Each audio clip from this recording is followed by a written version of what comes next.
Καλησπέρα και πάλι. Ευχαριστούμε πάρα πολύ που είστε εδώ. Ευχαριστούμε πολύ την Εύη που είναι εδώ. Είναι ένας άνθρωπος που εκτιμώ βαθύτατα. Είναι ένας άνθρωπος σε έναν χώρο ο οποίος θεωρώ ότι είναι πολύ σημαντικός για την κοινωνία μας. Αλλά θα είμαι απόλυτα ειλικρινής. Πρέπει να φιλτράρεις οποίους ανθρώπους ακούς και είναι από τους ανθρώπους που κάνει ό,τι κάνει με νιάξιμο, με αγνή πρόθεση. Δεν προσπαθεί να μεταφέρει ένα μήνυμα ότι τα πάντα είναι εύκολα ή πατάς ένα κουμπί και αλλάζει η ζωή σου. Και έχω μια πολύ στενή, ωραία σχέση και έχει και ένα βίωμα πολύ σημαντικό. Είναι μητέρα διδήμων που έχουν ξεκινήσει από μικρή, όπως τα δικά σας τα παιδιά, απλά αγαπώντας το ποδόσφαιρο, τους άρεσε όλο και περισσότερο και είναι πλέον σε μια αρκετά, νομίζω, η πιο προκλητική χρονιά. Είναι στην τρίτη ηλικίου και παράλληλα διεκδικούν το ποδοσφαιρικό επαγγελματικό τους όνειρο στην πιο δύσκολη κατηγορία, όχι στην Ελλάδα, θεωρώ στον κόσμο, που είναι η γάμα εθνική της Ελλάδος. Ίσως ήδη έχει διαπιστώσει το γιατί. Εγώ αυτό που θα ήθελα να πω είναι το γιατί είναι σημαντικό για μας να κάνουμε αυτές τις συναντήσεις, αυτές τις γνωριμίες με ανθρώπους. Έχουμε ως νικητές και ως επικεφαλής μια πολύ μεγάλη ευθύνη απέναντι και σε εσάς αλλά και στα παιδιά σας. Γιατί γνωρίζουμε ότι τα παιδιά σας ονειρεύονται σχετικά με το ποδόσφαιρο, ονειρεύονται γύρω από το ποδόσφαιρο και όπου υπάρχει ένα όνειρο υπάρχει ένα ρίσκο της απογοήτευσης, του να τραυματιστείς, του να χαθεί η αγνότητα και η ομορφιά που υπήρχε στην αρχή μιας διαδικασίας. Οπότε εγώ δεν μπορώ να συγκινηθώ σε καμία περίπτωση τα παιδιά θα παίξουν επαγγελματικό ποδόσφαιρο. Μπορώ να συγκινηθώ, θα κάνω ό,τι περνάει από το χέρι μου. Αυτό να είναι μόνο, όλη αυτή η διαδρομή να είναι κάτι που θα αφήσει μόνο θετικά στοιχεία στο σώμα τους, στο μυαλό τους, στα συναισθήματά τους και από εκεί πέρα το αν θα παίξουν ή όχι είναι πολύ παραγωγικό και σίγουρα δεν εξαρτάται μόνο ούτε από τους ίδιους. Ευχαριστώ πάρα πολύ κι εγώ. Καταρχήν ευχαριστώ πάρα πολύ εσένα, Ηλία, και εντάξει, είναι αμοιβαία τα αισθήματα. Είναι πραγματικά μια σχέση που και σε προσωπικό επίπεδο και οφείλω να το πω ότι και η βοήθεια που έχει προσφέρει και στα παιδιά μου, Ηλίας, είναι τεράστια και πολύ σημαντική, οπότε το αφήνω και αυτό εδώ σαν μια πολύ σημαντική παρένθεση. Θεωρώ καταρχήν ότι είστε πολύ τυχεροί που είστε σε αυτή την ακαδημία και δεν το λέω τώρα για να ευλογήσω τα γένια κανενός, αλλά έχοντας πια τόσα πολλά χρόνια εμπειρία από το τι σημαίνει παιδικό ποδόσφαιρο, εφηβικό ποδόσφαιρο, τμήματα υποδομών, νιώθω ότι εδώ και από όσα χρόνια έτσι συναναστρέφω με τον Ηλία και την Ακαδημία, βλέπω ότι υπάρχει μια ταυτότητα και μια κουλτούρα η οποία πραγματικά ξεχωρίζει σε σχέση με το μέσο όρο που κυκλοφορεί. Και γι' αυτό το λόγο πραγματικά θεωρώ ότι έχετε κάνει μια πολύ καλή επιλογή και είστε... Λοιπόν, έχω 3 αγόρια, παίζουν και τα 3 ποδόσφαιρο. Τα μεγάλα αγόρια είναι όντως δίδυμα, είναι σχεδόν 18, είναι 17,5, είναι τρίτη ηλικίου φέτος. Και ο μικρός είναι στην ΚΑΠΑ 14, είναι 13,5 αυτή τη στιγμή και είναι σε μια ακαδημία. Τα μεγάλα μου παιδιά είχαν ξεκινήσει όλα τα παιδιά από κάποια ακαδημία. Κάποια στιγμή σε διαφορετικές φάσεις μεταξύ τους κατέληξαν και οι 2 με διαφορά 1,5 χρόνου στον Πανιόνιο. Οπότε έμειναν εκεί τα τελευταία 3 χρόνια και 2 ο άλλος. Και φέτος είναι η πρώτη χρονιά που είναι στη Γάμα Εθνική. Ήταν μια απόφαση του Πανιωνίου, αντί να κάνουν την ΚΑΠΑ 19 του Πανιωνίου, να πάνε σε κάποια ομάδα, στον Κένταυρο Λυσίων συγκεκριμένα, που είναι ομάδα του ομίλου του Πανιωνίου, για να παίξουν Γάμα Εθνική, να καταλάβουν τι σημαίνει ιατρικό ποδόσφαιρο, για να δουν αν μπορούν να κάνουν το επόμενο βήμα. Οπότε εκεί είμαστε φέτος. Αυτό λοιπόν είναι το ένα κομμάτι μου και το βιωματικό και το εμπειρικό, και γι' αυτό χαίρομαι πολύ όταν μιλάω με γονείς που τα παιδιά τους παίζουν ποδόσφαιρο, γιατί έχουμε πολλά κοινά και μπορούμε να έχουμε ένα κοινό παρανομαστή που θα συζητήσουμε. Και έτσι η επαγγελματική μου ταυτότητα είναι αυτή που έλεγε η Ηλίας. Ασχολούμαι πολλά χρόνια γενικώς με το κομμάτι της γονεϊκότητας και οι βασικές μου σπουδές και η επαγγελματική μου εμπειρία ήταν στην επικοινωνία, στο marketing και την επικοινωνία. Ήρθε κάποια στιγμή και κούμπωσε το κομμάτι της εκπαίδευσης γονέων σαν μια δική μου ανάγκη περισσότερο και σιγά σιγά άρχισε να εξελίσσεται και είναι κάτι το οποίο το κάνω με πολύ αγάπη. Είναι ένα αρκετά, θα έλεγα, καινούριο τα τελευταία χρόνια έτσι αρχίζει λίγο και ακούγεται στην Ελλάδα. Ο κόσμος αναρωτιέται τι είναι αυτό και γιατί πρέπει να εκπαιδευτώ ως γονιός. Η πιο εύκολη απάντηση που μπορώ να σας δώσω είναι ότι εκπαιδευόμαστε για τα πάντα στη ζωή μας, ιδίως για το κομμάτι της επαγγελματικής μας εξέλιξης και της σταδιοδρομίας, για το πώς να είμαστε γονείς, που είναι, αν θέλετε τη γνώμη μου, ο πιο σημαντικός ρόλος της ζωής μας, γιατί από το πώς είμαστε εμείς γονείς διαμορφώνονται ολόκληρες κοινωνίες, δεν μας εκπαιδεύει κανένας. Μας πετάνε με ένα-δυο μωρά, όπως έχει ο καθένας, και σου λέει τώρα κολύμπα. Και μαθαίνουμε μαζί με τα παιδιά μας. Άρα λοιπόν, επειδή η επιστήμη προχωράει, οι νευροεπιστήμες, που είναι μια καινούργια επιστήμη, μας δίνει πάρα πολύ υλικό και πληροφορίες για το πώς τελικά αναπτύσσεται ο εγκέφαλος των παιδιών. Πράγματα τα οποία μπορούμε πλέον να αξιοποιήσουμε ως γονείς για να επικοινωνήσουμε καλύτερα, να γίνουμε κι εμείς οι γονείς που θα θέλαμε να είμαστε. Νομίζω ότι είναι μια έτσι, επιστήμη καινούργια, η οποία προχωράει, εξελίσσεται και είναι πάρα πολύ χρήσιμη για όλους τους γονείς. Ο στόχος δεν είναι να βγει ένας άνθρωπος και να κουνήσει το δάχτυλο σε εμάς τους γονείς και να του πει «Μπράβο, τα κάνεις όλα λάθος, θα έπρεπε να τα κάνεις έτσι». Θεωρώ ότι το μεγαλύτερο πράγμα που χρειαζόμαστε εμείς οι γονείς είναι απλά άλλους ανθρώπους να μας καταλαβαίνουν, να καταλαβαίνουν τα άγχη μας, τις ανησυχίες μας, γιατί και όλα τα λάθη που κάνουμε με τα παιδιά μας καλοπροαίρετα τα κάνουμε. Άρα ο στόχος δεν είναι να μας πούνε πόσα λάθη κάνουμε. Το θέμα είναι τι μπορούμε από αυτά να τα αλλάξουμε στην πορεία με μοναδικό γνώμονα να μεγαλώσουν, που λέω και εγώ, τα παιδιά μας και να θέλουν να μας κάνουν παρέα. Είναι πολύ σημαντικό αυτό. Μέσα από αυτή τη διαδικασία ουσιαστικά τι μαθαίνουμε? Μαθαίνουμε πιο πολύ να κοντρολάρουμε, αν θέλετε, αυτά που εμάς μας κάνουν trigger, πώς το λέμε στα ελληνικά, όλα αυτά που τελικά είναι συμπεριφορές των παιδιών που εμάς κάτι μας δημιουργούν μέσα μας, οπότε με την επανάληψη, με την εξάσκηση. Εγώ κάνω πολλές φορές role playing, δηλαδή κάνω το βράδυ πριν κοιμηθώ, εκεί που μας πιάνουν όλες αυτές οι τύψεις για το πόσα λάθη κάναμε και εγώ έλα ρε εσύ Εύη, εντάξει έγινε αυτό. Πάμε να το ξανακάνουμε. Άμα σου ξαναγινόταν τώρα, τι θα έκανες αλλιώς?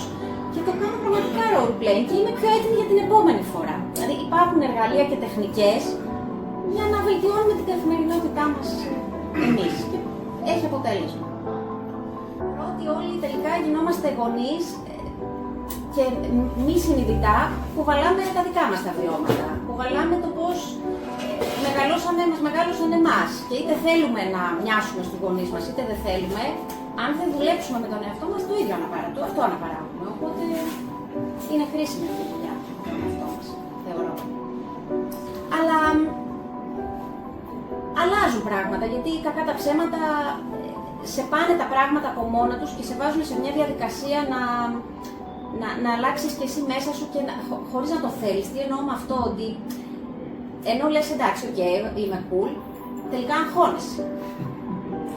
Γιατί είναι το όνειρο του παιδιού σου, γιατί είναι ο στόχος του. Και σίγουρα όλοι μας θέλουμε τα παιδιά μας να πετυχαίνουν τα όνειρά τους και να είναι χαρούμενα. Το θέμα είναι για μένα, και αυτό είναι το δύσκολο, που είναι αυτή η λεπτή γραμμή, έτσι ώστε να βοηθήσουμε χωρίς να ταυτιστούμε. Για μένα η μεγαλύτερη πρόκληση είναι αυτή. Γιατί εάν εγώ στην πρόκληση αυτή που έχει να αντιμετωπίσει το παιδί μου, γιατί κακά τα ψέματα, ο πρωταθλητισμός και το ποδόσφαιρο έτσι όπως το αντιλαμβάνομαι εγώ μέχρι σήμερα, έχει πάρα πολλές δυσκολίες και πάρα πολλές λύπες και ελάχιστες χαρές. Άρα λοιπόν, εάν στις δύσκολες αυτές στιγμές και στις προκλήσεις που θα αντιμετωπίζει, οι οποίες συνεχώς θα αλλάζουν και θα έρχονται μία μετά την άλλη, αν εγώ χάσω τον εαυτό μου και ταυτιστώ με το παιδί μου, δεν είμαι σε θέση να το βοηθήσω. Είναι σίγουρο. Άρα λοιπόν, τι θέλω να πω και κάνω όλη αυτή την εισαγωγή, ότι θα πρέπει το όνειρο να παραμείνει δικό του. Δεν θα πρέπει να γίνει δικό μας όνειρο. Γιατί εκεί και εμείς θα χάσουμε τον εαυτό μας και δεν θα είμαστε σε θέση να το βοηθήσουμε. Γι' αυτό το λέω εγγυημένα. Ταυτίστηκα μαζί του επειδή ήταν σε ένα νέο περιβάλλον που έπρεπε να σταθεί, που έπρεπε να αποδείξει. Ήμουνα εκεί, τον έβλεπα, δηλαδή ήμουνα παρούσα στις προπονήσεις, το οποίο αν με ρωτήσετε τώρα, θα σας πω όχι, για κανένα λόγο, επειδή με ρώτησες πρακτικά τι κάνω. Που σημαίνει ότι είχα άποψη, έβλεπα 2 ώρες την προπόνηση. Έβλεπα το βλέμμα του, έβλεπα την απογοήτευσή του, έβλεπα και τις χαρούμενες στιγμές του, αλλά είχα άποψη, ήμουνα εκεί. Μπαίναμε στο αυτοκίνητο και συζητάγαμε μόνο για την προπόνηση, τι πήγε καλά, τι δεν πήγε καλά. Που σημαίνει ότι όλο αυτό το πράγμα το έπαιρνα μέσα μου και με βάραινε και σε μια διαδρομή ατέλειωτη βέβαια, γιατί είναι και ο Κηφισός. Μέχρι να φτάσουμε στο σπίτι, φτάναμε και οι 2 για να τον βοηθήσω, γιατί το δικό του βάρος το είχα κάνει δικό μου. Άρα λοιπόν, αν με ρωτάς πρακτικά, θεωρώ ότι χρειάζεται αποστασιοποίηση. Οι γονείς έχουμε έναν τεράστιο ρόλο και πολλαπλό. Τι σημαίνει να είσαι γονιός αθλητή? Σημαίνει να είσαι σοφέρ, σημαίνει να ασχολείσαι με τη διατροφή του, γιατί ιδίως όσο μεγαλώνει, νομίζω ότι είναι must το πόσο καλά θα φάει ένα παιδί που αθλείται όσο μεγαλώνει, το να κοιμηθεί σωστά, το να έχει ένα καλό πρόγραμμα. Είσαι ο ψυχολόγος του, είσαι αυτός που πρέπει να κάτσεις, να τον ακούσεις, να τον βοηθήσεις να μάθει να διαχειρίζεται συναισθήματα. Άρα λοιπόν δεν είναι ένας ρόλος, είναι πάρα πολύ. Αν λοιπόν μπεις μέσα στα παπούτσια του και βγεις από αυτό που είσαι εσύ, είναι σίγουρο ότι δεν θα μπορείς να τον βοηθήσεις. Άρα, κατά τη γνώμη μου, θέλει αποστασιοποίηση. Θέλει να είμαστε εκεί, να κάνουμε αυτά που μπορούμε για να τον βοηθήσουμε σε όποιο επίπεδο, αλλά το λάθος που κάνουμε κατά τη γνώμη μου είναι ότι τελικά γινόμαστε προπονητές ενώ δεν είμαστε. Γινόμαστε μάνατζερ ενώ δεν είμαστε. Αν έρθει η ώρα και χρειαστεί, θα αποκτήσουν μάνατζερ. Δηλαδή, δεν μπορούμε να παίρνουμε ρόλους που δεν μας αναλογούν. Ακόμα και αν θεωρούμε ότι. Γιατί εντάξει, κάποιοι άνθρωποι έχουν γνώσεις ποδοσφαίρου, ξέρουν, βλέπουν έναν αγώνα και μπορούν να κρίνουν. Ακόμα και αυτοί.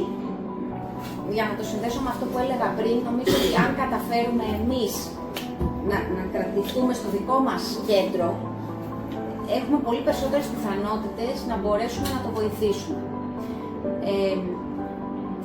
Για μένα αυτό που είναι πάρα πολύ σημαντικό και πολλές φορές ακούγεται κλισέ, γιατί είναι σίγουρο ότι το έχετε ακούσει, είναι, τουλάχιστον στην ηλικία που είναι ακόμα τα δικά σας παιδιά και ο δικός μου μικρός ο γιος, να μην είναι τα πάντα γύρω από το ποδόσφαιρο. Να σας πω, από το K13 μέχρι το K19, ποδόσφαιρο και εφηβεία, τι θα μας λέγατε ότι έχουμε να αντιμετωπίσουμε? Νομίζω ότι το ποδόσφαιρο σώζει το κομμάτι της εφηβείας, γενικώς. Το κομμάτι του αθλητισμού, εγώ ειλικρινά το λέω, θεωρώ ότι η εφηβεία δεν περάσαμε σε σχέση με την εφηβεία που ακούω από άλλους γονείς που έχουν να αντιμετωπίσουν ξενύχτια, έχουν να αντιμετωπίσουν ξαφνικά ουσίες, έχουν να αντιμετωπίσουν πολλά πράγματα για τα οποία δεν είναι έτοιμοι οι γονείς. Αυτό είναι το εξωτερικό σκέλος που δεν νομίζω ότι σας ρωτώ περισσότερο για την είναι αντιμετώπιση. Το κάθε Κυριακή πρωί αγώνα, άρα δεν βγαίνω. Είναι πολύ σημαντικό. Ναι, ωραία. Το τι αποφεύγεις περισσότερο το ρωτώ για την στάση, δηλαδή για το βίωμα της εφηβείας και τους κινδύνους ως αθλητού και τις δυσκολίες, ακόμη και της επικοινωνίας με τον μπαμπά και τη μαμά και της εσωτερήκευσης πραγμάτων ή εξωτερήκευσης συναισθημάτων, ο δρόμος ποιος είναι και τα άγχη σε σχέση με το ποδόσφαιρο. Εντάξει, για μένα το κλειδί της επιτυχίας είναι πάντα η επικοινωνία, την οποία όσο νωρίτερα τη δουλεύουμε, τόσο μεγαλύτερα αποτελέσματα έχει.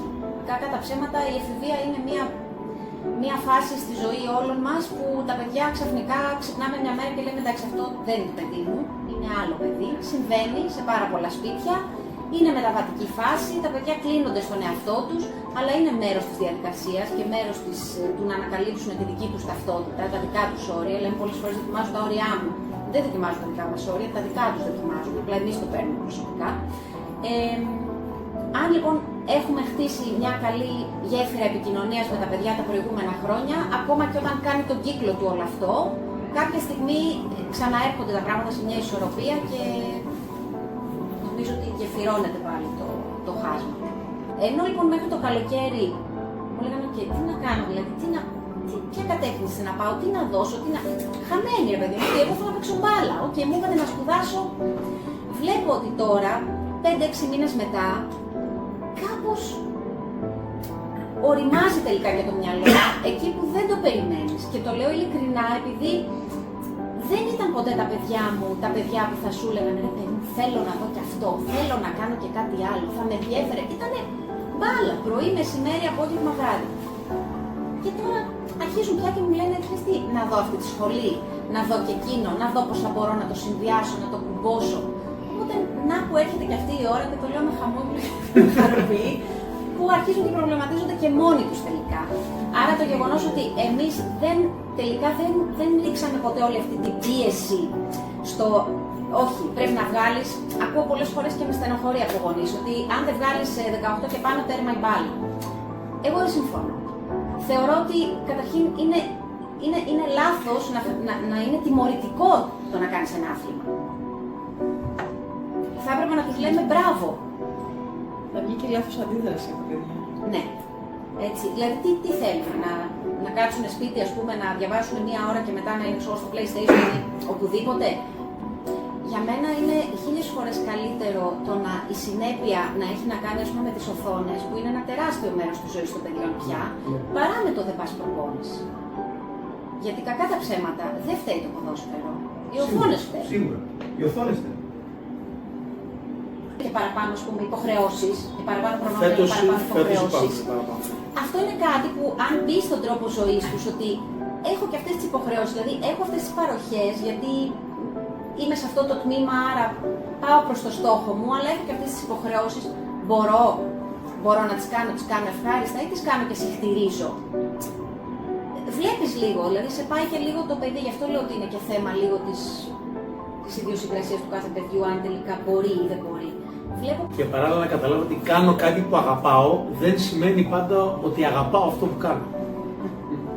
Ναι, και πρέπει να κάνω είναι κάθε στιγμή. Και πρέπει να κάνω και κάτι που δεν αγαπάω.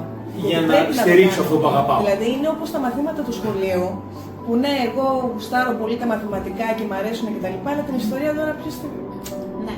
Αυτό θα κάτσω να διαβάζω ιστορία. Το σχολείο όμως είναι το σχολείο. Δηλαδή δεν μπορείς να αφήνεις κάτι και να επιλέξεις. Δεν μπορείς να επιλέξεις από το σχολείο τι θα πάρεις και τι θα αφήσεις. Είναι ένα πακέτο το οποίο πρέπει να το ακολουθήσεις. Αλλιώς. Έτσι είναι όμως. Γι' αυτό θέλω να πω, γι' αυτό λέω ότι το μαθαίνουν από μικρότερες ηλικίες, από τις ηλικίες τις σχολικές, τις μικρές το μαθαίνουν και ξεκινώντας πάντα από αυτό. Ότι σ' αρέσει η ιστορία, αλλά θα μάθεις και μαθηματικά. Σ' αρέσουν τα μαθηματικά, αλλά θα μάθεις και ιστορία.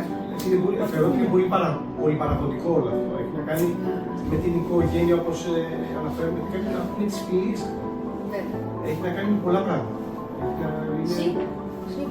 Αλλά και δηλαδή, δεν βγαίνει διαφορετικά, οπότε κάποιες μέρες τη εβδομάδα θα έρχεστε πριν το σχολείο. Και σηκώνονται το πρωί, τους πάω, κάνουν 1 ώρα γυμναστική και μετά σχολείο. Και μετά προπόνηση. Ιδιαίτερα προπόνηση. Εντάξει, δηλαδή δεν το κάνουν ευχάριστα. Αν τους ρωτήσεις τώρα, ας πούμε, προφανώς και δεν θέλουν να ξυπνήσουν 6 ώρα να κάνουν γυμναστική. Θα το κάνουν, δηλαδή θέλω να πω, είναι σαν το παράδειγμα με την ιστορία και τα μαθηματικά. Είναι μέρος του παιχνιδιού.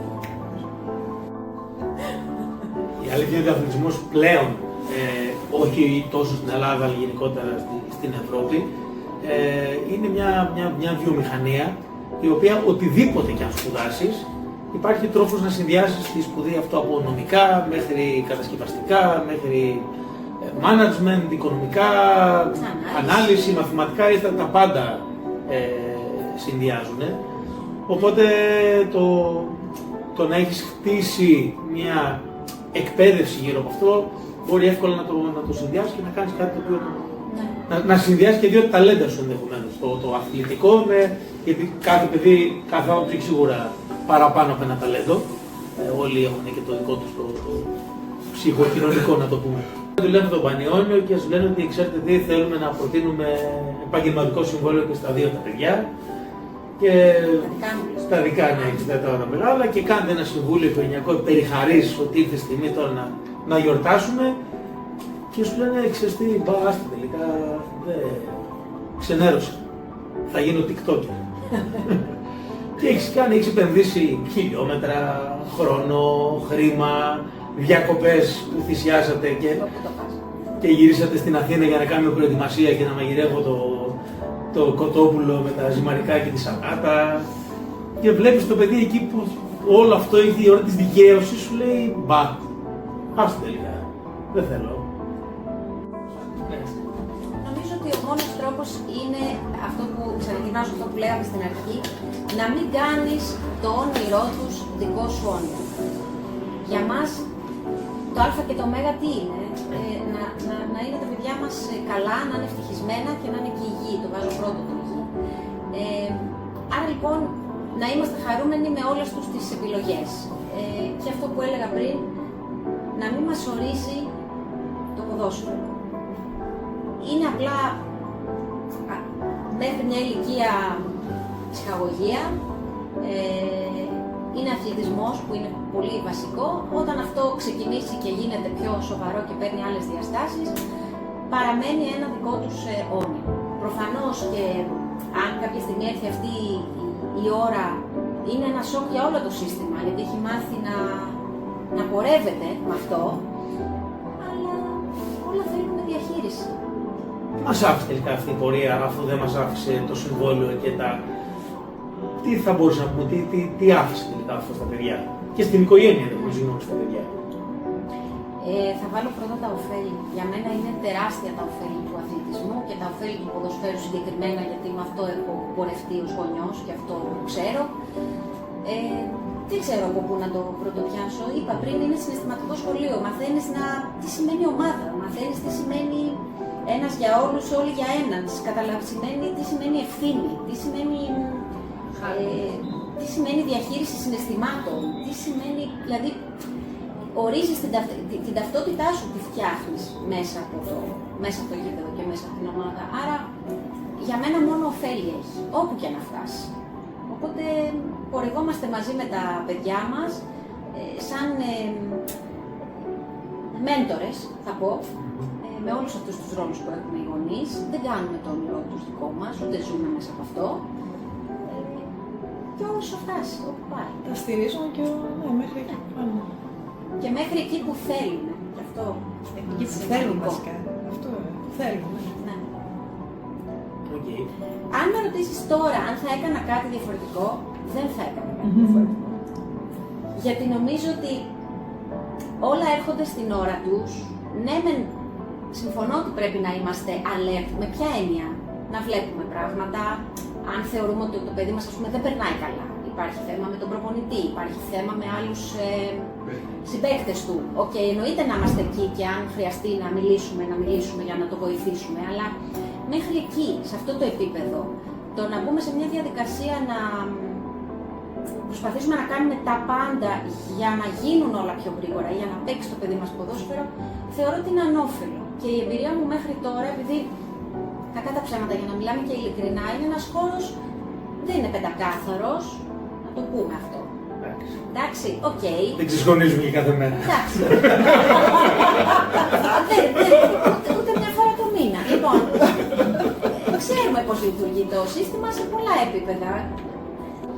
Είναι ένα πράγμα η προστασία, Ναι, είναι ένα άλλο πράγμα προστασία, το να του δώσεις ό,τι ευκαιρίες χρειάζονται και είναι ένα πράγμα να εκβιάζεις μια κατάσταση. Ναι. Οποιαδήποτε κατάσταση εκβιάζεις, στο τέλος δεν θα πάει καλά. Σε οποιοδήποτε. Ναι. Αντιστρέφω την ερώτηση και να του δώσω να καταλάβει ότι ξέρεις τι, έλα να δούμε πρώτα που είσαι εσύ ή που μπορεί να είναι η δική σου η ευθύνη σε μια συνθήκη, από το να κάνω το πολύ εύκολο το να πάω να κατηγορήσω κατευθείαν τον προπονητή, τον διαιτητή, τους συμπαίκτες, τους αντιπάλους. Έφερα ένα παράδειγμα, μπορεί να είναι 1000 δυο άλλα. Δηλαδή, πολλές φορές, επειδή θέλουμε να το προστατεύσουμε και να το χαϊδέψουμε να περάσει στενοχώρια, θα μας πει να ο διαιτητής σήμερα μας αδίνει. Ναι, έχεις δίκιο. Ή ο προπονητής μου κάνει αυτό. Ναι, έχεις δίκιο.